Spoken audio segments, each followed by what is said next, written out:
Every shot I share with you here in this video, they're all raw files. I haven't done any editing. Look at this beautiful softness with the light coming from behind me with this lens, the Nikon 70 to 200mm. This lens is an f2.8.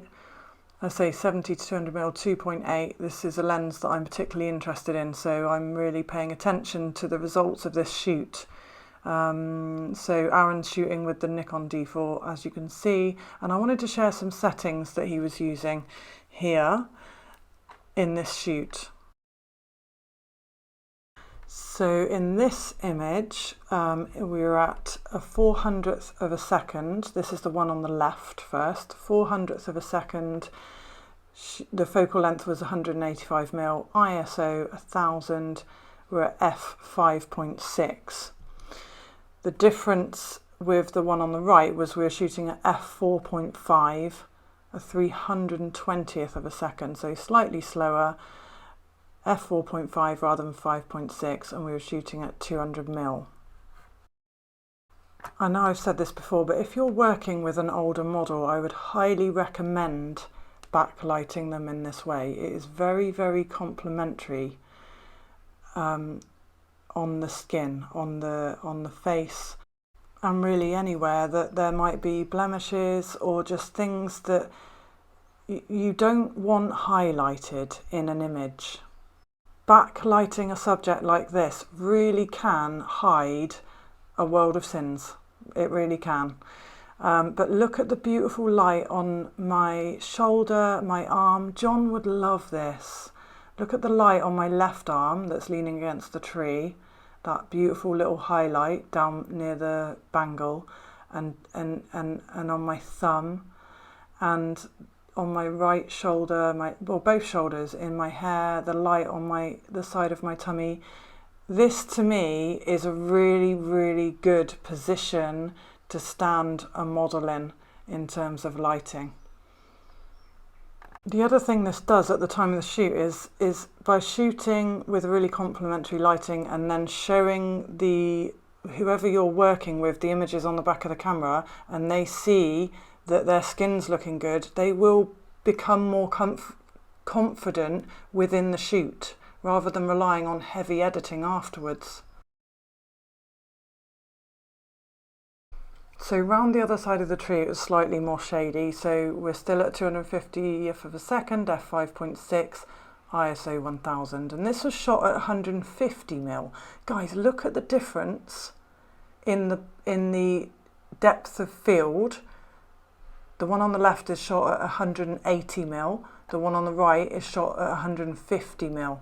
So just ignoring the exposure for a minute, but just look at the difference in the shallow depth of field on the one on the left. I far prefer the shallowness of the depth of field on the one on the left.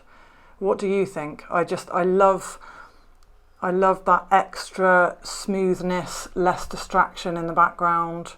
What do you think? Obviously the sunlight is making a big difference to the shot here, and you know, the exposure is better, but I just feel like the smoother and the shallower depth of field in a situation like this, for me, it's just got that magic. Also, tell me how you feel about the blown out highlight on my tummy. Would this bother you? Do you like this as a final image? Would you be uncomfortable with that highlight? Or do you think it's worth it for that just, I just love it. I think I would just ignore it. Of course, by exposing for the highlights, you would then be able to lift the shadows and you wouldn't lose information in the highlights, right? But there's something magical about those highlights in my hair, and I feel that it would sacrifice something. Do you know what I mean, guys? Of course, this comes down to personal preference and how much contrast we like, and what's priority in an image for each viewer.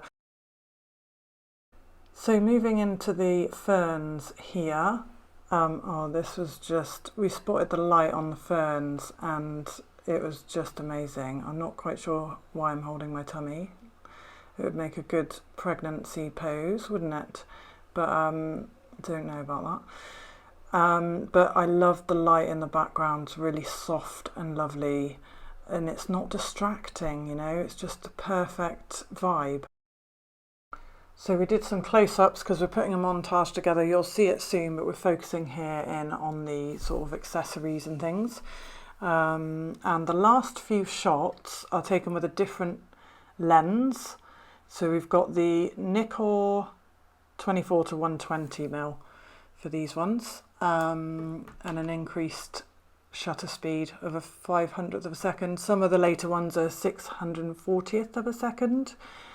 So yeah, here are the last few shots from this photo shoot, and as tempted as I am to get in Lightroom and edit these, I've got so many photos to edit, but as you can see, they don't really need a lot, do they? They're just really well exposed, well composed images.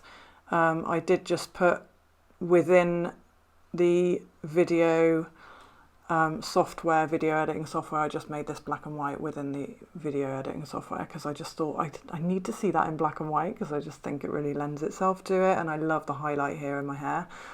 So yeah, hope you enjoyed this. I hope it was useful with the camera settings as well, and don't go away, I'll be back soon. There's loads more photography to share.